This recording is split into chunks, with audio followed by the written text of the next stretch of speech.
well cooked crunchy ngumu, as you can see. Imeiva vizuri huko ndani, and then you can see the crunchy.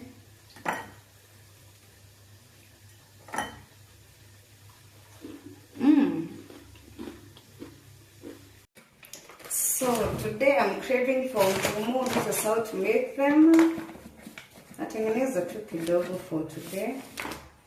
So we need unga, iko na baking, nimeweka sukari, and then you mix kama ile unga ya chapo, but isikuwe soft kama ya chapo.